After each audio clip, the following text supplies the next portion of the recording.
Hi, I'm Susan Drumm, and welcome to the Enlightened Executive, where your personal evolution sparks your leadership evolution. Each episode, we feature groundbreaking techniques and strategies to help you get the edge in personal effectiveness and leadership. This episode is brought to you by Meritage Leadership. At Meritage, we strengthen teams and empower leaders to achieve high performance. Go to meritageleadership.com to learn more. Are you curious about your own development path to enlightened leadership? Take our free 5-minute quiz at susandrum.com to discover your superpower and the roadblocks that could get in your way of effective leadership. Today, I am so excited about this episode. We are discussing social entrepreneurship, and I am excited to introduce my guest, Philip Wilson, who I met while traveling in Guatemala with my EO Entrepreneurs Organization Forum. And I'm so excited to have him on the show because I believe he is one of the most enlightened executives I've met to date. Philip is the founder and CEO of Ecofiltro, a social enterprise dedicated to providing clean water to the rural poor of Mexico, Central, and South America. With over 25 years experience as an entrepreneur in the US and Guatemala, Philip believes the world's most pressing problems can be solved by applying business practices to social challenges. Philip was named Social Entrepreneur of the Year for Central America by the Schwab Foundation in Davos, and one of the 10 most successful social entrepreneurs in Latin America. To date, over 500,000 families in rural areas have been served by Ecofiltro, and the goal is to reach 1 million by this year. Recently, Philip built an innovation center in his hometown to help entrepreneurs scale their startups and reach their greatest potential, and I got a chance to tour it as well. So welcome, Philip. I'm so happy to see you again. Thank you, Susan. An honor to be on your podcast. Well, the social impact you're making is one of the most extraordinary examples of the power of an entrepreneur to make a difference in this world. So let's start with a little bit of your journey. You weren't always in this position and making the impact that you are today. You went through a bit of a personal crisis. Can you share a little bit about what that was and how it actually ended up leading to your success? So I turned 40, and I don't think I'm the first person this happens to, but Susan, I was having trouble getting out of bed. And I've been an entrepreneur since my 20s. It's always been really hard. I've always struggled, but found success in a lot of my entrepreneurial ventures. And every entrepreneurial venture would get easier and easier. But you turned 40, I didn't really have to work anymore. And I don't know, I felt like a leaf in the wind without direction. And it was really my mother. My mother's been a social worker since she was born. And I told Mom that Christmas, I really don't have any purpose. And what would you recommend someone like me? You know, the first thing she's like, oh my gosh, you're so successful, because I was considered the successful kid in the family. But she's like, what are you struggling with? I says, I don't know why I should get up in the morning.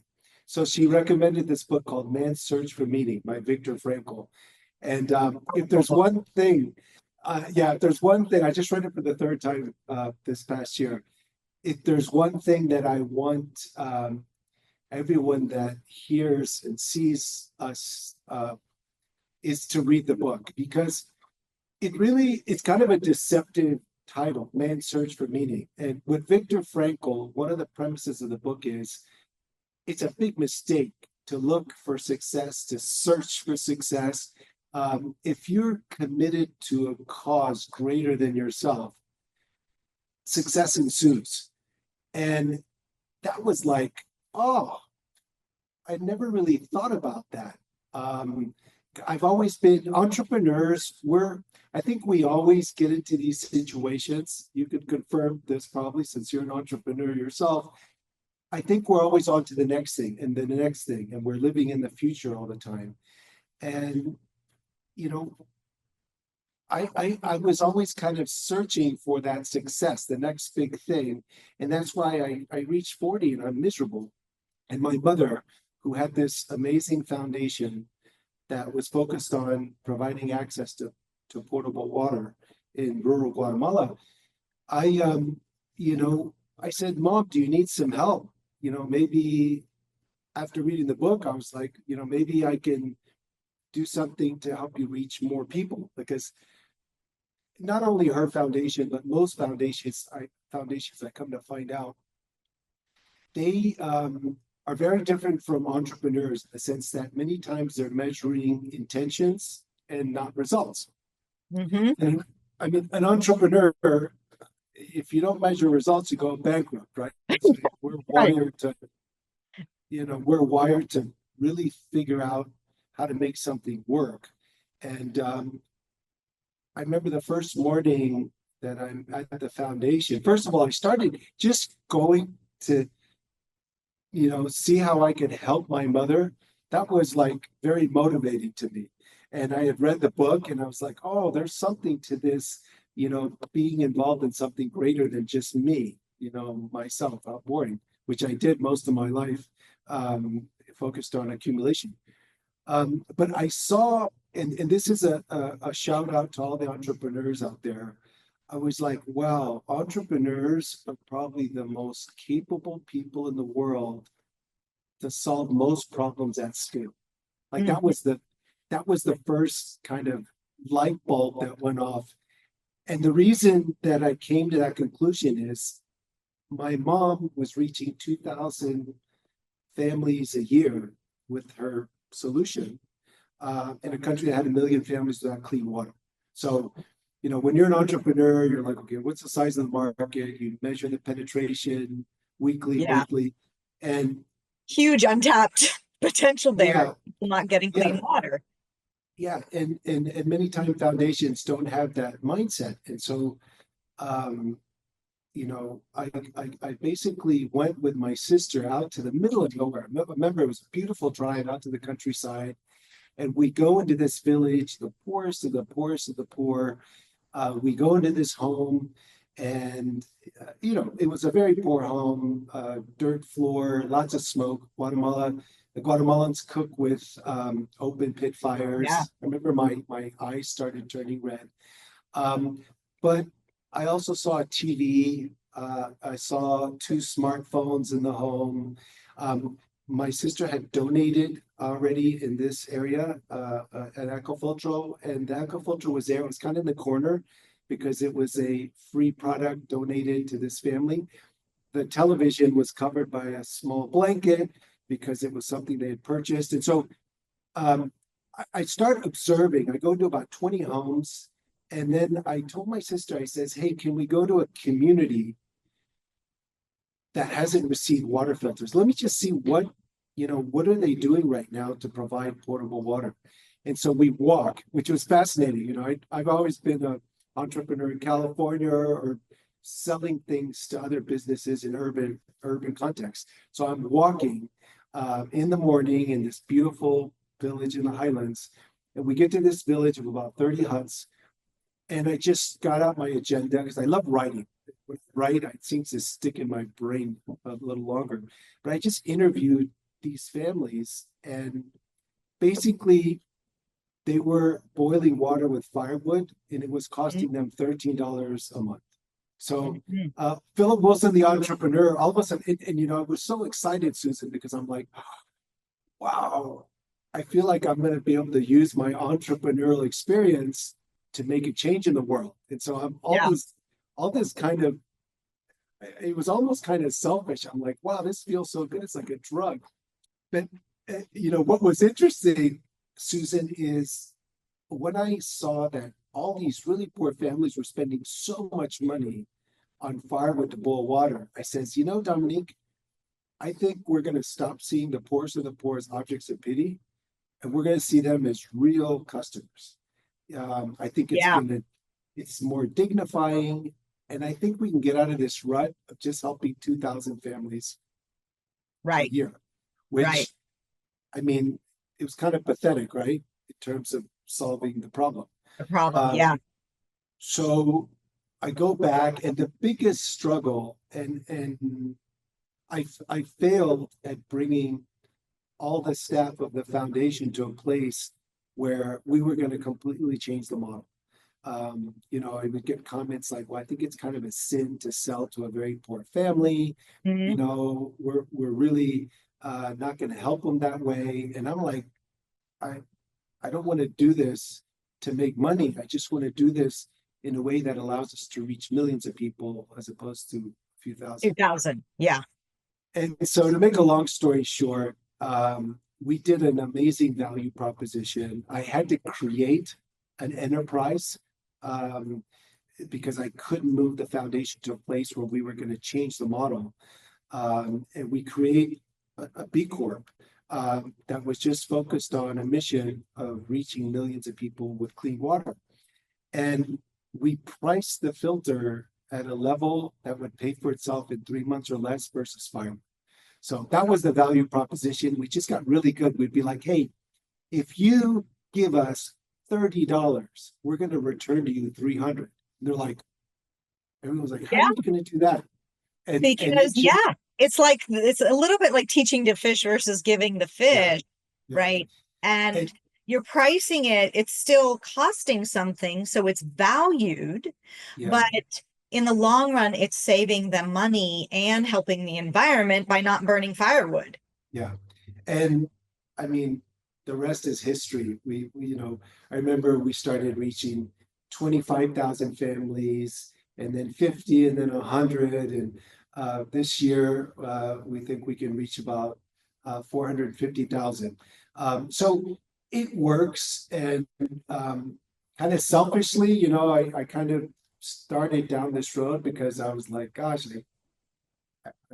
why is Philip Wilson around? Why do I exist? And then I get into this situation where, and I actually question myself sometimes. I'm like, this feels so good. Am I doing this for the right reason? And then I'm like, of course, bringing Yeah. clean water to the poorest of the poor.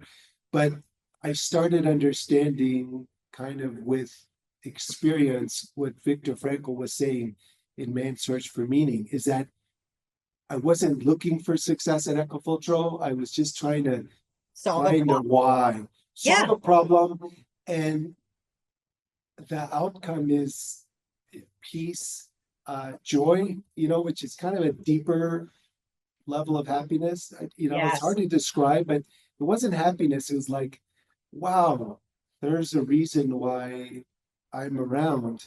Hmm. And then I was like, I got to tell everyone this because I have so many friends that could really use kind of this shift of no longer Yeah. pursuing the success, but just try to find a noble purpose.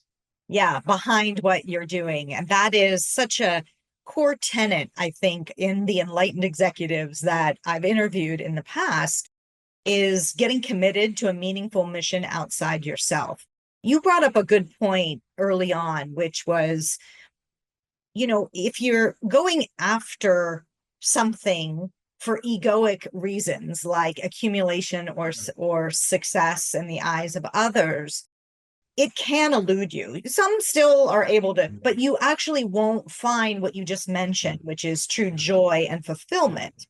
Yeah. And I've certainly seen this with billionaire clients, right, that aren't experiencing the level of joy and fulfillment that you are experiencing.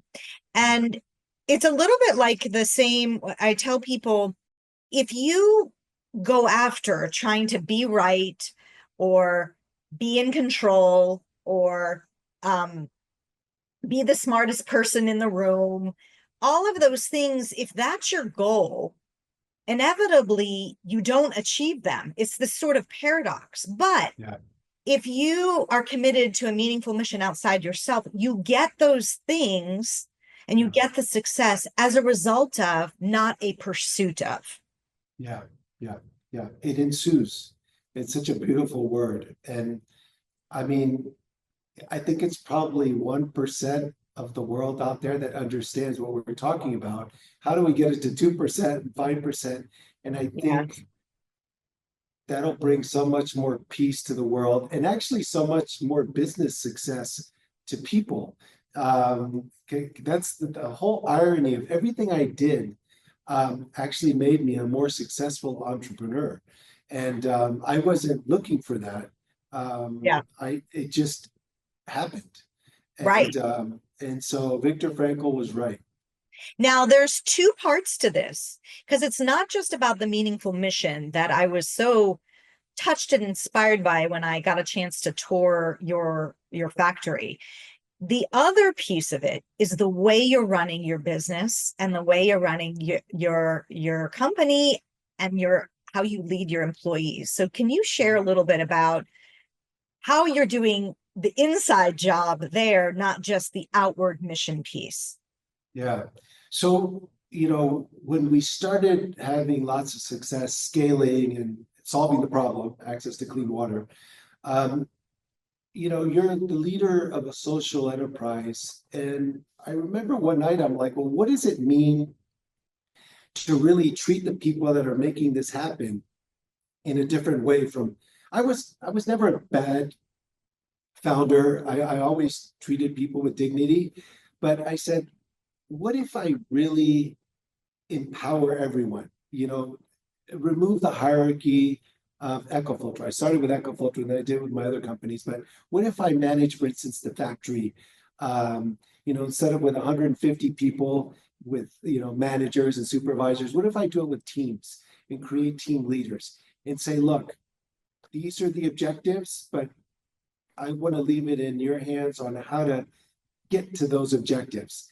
And that was like an amazing transformation where people were like, oh my gosh, you really are going to let me use my own creativity to meet these objectives? And I'm like, yeah.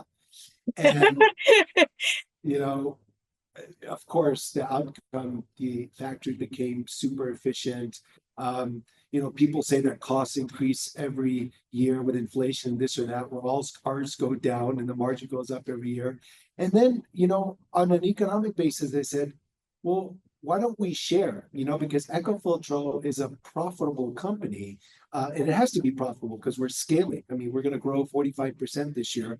And when you grow, as you know, most entrepreneurs know when they're scaling that, liquidity is not something that's very abundant. And so you have to be profitable. And so I said, what if we share 25% of all the profits and we give it on a monthly basis in the first 10 days of the next month? Because a lot of our teams are, they're factory workers and they live month to month. Not anymore, actually, because they've been accumulating a lot of profit sharing. But that was the most amazing outcome. And when I started sharing our results with other EOers, I'm a member of entrepreneur organization. I said, because the mindset with many entrepreneurs is, hey, if I make 10 and I share 3, I only make 7. I says, no, you'll actually make 15, and this is why. And then I understood that most people and most companies are not motivated because they're not empowered and they don't grow economically with the business. And so that's the arbitrage. If you empower and share profits, people are really going to give everything it takes to make your company successful. But there's a caveat. You don't do it for that reason. So you're not like, okay, I'm going to empower and I'm going to share profits because I want to have this $1 billion company and make. No, it's not going to work. It has to be authentic because you really want people to reach their potential, and they reach their potential when you empower them, and when you let them grow economically. I mean, we just I haven't gotten the December numbers yet, but in November, we shared an extraordinary amount, 500,000 quetzales of profit share, which is, about $60,000. I mean, how beautiful is that? I mean, I was at the Christmas party and the hugs, and oh my goodness, I'm going to be able to add another room to my house, and Yeah. and I'm like, at the end of the day, I think that's success more than anything I can accumulate for myself, and it all came from going to talk to my mom with the personal crisis and then seeing the impact of entrepreneurship in the social space and then kind of implementing just a more humane way to treat the people that make things happen in your organization. Well, it's so powerful because I just want to go back to you saying 25% of your profits go back to your people on a monthly basis. So Yeah. they're getting immediate rewards and they're so much more motivated to make efficient decisions because Yeah. they know they're going to reap the benefits of that if they do. Absolutely. Yeah. I mean, another thing we did 3 months ago, unlimited vacation. So Wow. we don't track people's days off, and it's the messaging, right? So when you announce that, I mean, it's very clear what your goals are. You know, just because we're a social enterprise doesn't mean we don't run our factory like GE or Ferrari or, I mean, Oh yeah, no, I saw it. It was amazing. you saw it. We manage with, we have these big monitors in the factory, daily goals, weekly, monthly. Everyone knows what they need to do. But if some teams reach their goal on the 20th of the month, well, let them spend 10 days with their family, go on a little vacation. And so, but the message is, I believe in your creativity. I don't want to control your time because I really believe in you. And I know that you're going to invest your time in a way that's good for the company. And that was very transformative. It's something we did a few months ago. And I advise other entrepreneurs and business executives to, take a look at that. Yes, when I toured the factory, there are monitors everywhere, and everything is very transparent in terms of success. Everything's measured, and how the team is doing is very transparent. Oh, And so that allows you to measure based on outcomes, yeah, not on subjectivity. yeah, that's right. You have to have the clarity. So I always tell people, like, because now we're getting a lot of interest in what, because Ecofiltro is super successful. And so a lot of people are asking me to talk to their boards. And I tell them, sometimes people are like, well, I don't know. I don't want to know. I don't want people to know how much I make or how much the company makes. Everyone already knows. Today, everyone knows everything. It's much better if you're completely transparent. And those people that are transparent, we allow everyone into the factory. We're an open factory, like, as you witnessed when you came here. Um, it's so hard to take what we're doing and copy it, right? It takes a lot as an entrepreneur to Yeah. create a world-class company. But I said, if And you're a going to do world-class that, culture. and a world-class culture. But I tell people, you do have to have a human resource department, and you have to have an induction campaign with current employees or new employees that come in so that they understand what empowering means.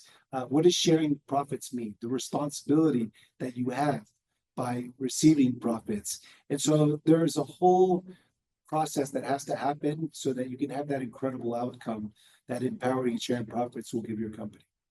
Yes, because I can imagine some people might ask the question, have you ever been taken advantage of with these types of behaviors, perks, all of that? I think that's the fear for many leaders. Yeah, yeah. And the answer is no. So what happens is at the very beginning, um, the culture will not allow certain individuals that are not team players to be in the company anymore. So Oh, you don't remove the people, but the culture. I think it was 2 or 3% of the collaborators in our company. So that's an interesting phenomenon that happens when all of a sudden everything's on a team basis. But no, you don't. When you share profits, particularly, you create auditors, because they're making money from the profit. So everyone is making sure that everyone is being as efficient as possible because the work of the team next door is going to affect yours. And so you create entrepreneurs because it's as close to entrepreneurship as you can bring a collaborator is empowering and sharing profits, right? Some people don't have the risk appetite that you and I may have. But as close as you can get to entrepreneurs, empowering someone and sharing profits. And so it makes them really excited about your company. They're enthusiasts, they're optimists, they're fanatics, and they want to make sure the company succeeds. So there's no downside. I mean, as you know, we have to speak based on experience, right? We can't be like, well, I read this book and I heard that empowering and sharing was Yes, it was a concept, right? like there was a before and after, and it's a dramatic difference and very positive, and there's not a downside if you do it correctly. They absolutely should do a case study at Harvard Business School on this company. That's what I believe, because it's so profound, what you've created and how you've been able to create that. And where it all came from was one powerful book. What a story of that. Now, what would you recommend someone listening to this, that a step that they might take towards more enlightened leadership, or how they lead their team? What's one step that they could take tomorrow or this week? I think one major difference between the Philip Wilson of 20 years ago and the Philip Wilson of today is I lead with my heart now, not with my mind. And when I would say, if you're a founder or an executive of a company, treat people how you would like to be treated. And then just that leads you to what I did. How would I want to be treated? And I think that just leads you to be an authentic leader that will have people that will die for you, and they'll do whatever it takes to make sure the organization succeeds. But it has to be authentic. So it's actually two recommendations: lead with the heart and make sure it's authentic. Don't do it, avoid greenwashing and avoid doing things because, oh, you read this book and it's fashionable, and it has to be a personal transformation. Yeah. I think the two biggest takeaways I'm hearing is, one, get connected to a meaningful mission outside yourself, Yeah. to truly experience success in the form of fulfillment and joy, which is truly what we're after. We think the things are going to bring us that, but not necessarily for sure. I've seen too many times. And also to love your people, because if you want to experience that type of work, you've got to lead. Yeah. It's heart-based leadership. And for some people, that sounds, oh, well and good and nicey, but you're a living example of the power of success from that type of leadership. So Yeah. it's truly extraordinary. And I imagine you're probably a magnet for talent now, meaning Yeah. you probably have plenty of people wanting to apply for any Yeah. opening that happens in Yeah. your work.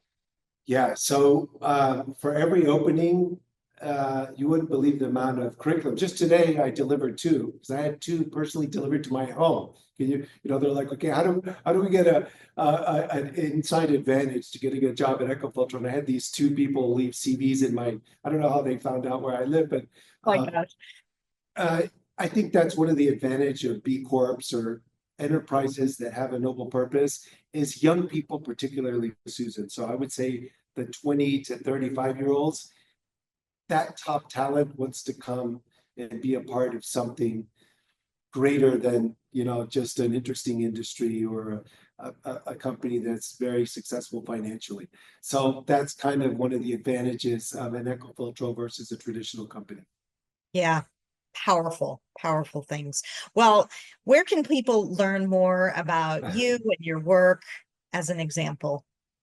Yeah, well, they can, if they want to engage, if there's anyone out there that, wants to go into details of how we did it, happy to chat. They just go to my LinkedIn, Philip Wilson. You can find me at Ecofiltro, and ecofiltro.com. There's several ways to get to me. I'm a mentor to a lot of entrepreneurs. I'm also a mentee, so I have a 90-year-old mentor from California. And one of the things, and it's really good advice for everyone that's wants to achieve success, is have a great mentor that you want to be like. And one of the things that my mentor would always say is, to increase your being, you have to give yourself away. And that was before I read the book, A Man's Search for Meaning, but it's very aligned. Like give everything you have, and don't, without expecting anything in return. And that's the road to peaceful and true success. Yes. And because as you give, you're actually getting the gift. Yeah. Yeah. Well, thank you so much for joining us on the episode today. And I hope our listeners were as inspired as I was by hearing your story and what you're up to in the world. So thank you. Thank you, Susan, for this opportunity to share our story. Yes, yes. And if you like this episode, you won't want to miss my interview with Matt Hudson, who combines telling the deep truth in a nurturing and personal and professional way that cultivates exceptional people and leaders. Let's lead the way. Hope you enjoyed today's episode, and I'd like to point you to the next important step. Hit the subscribe button and the bell to get notified when we release new content. I'll see you on the next episode of The Enlightened Executive.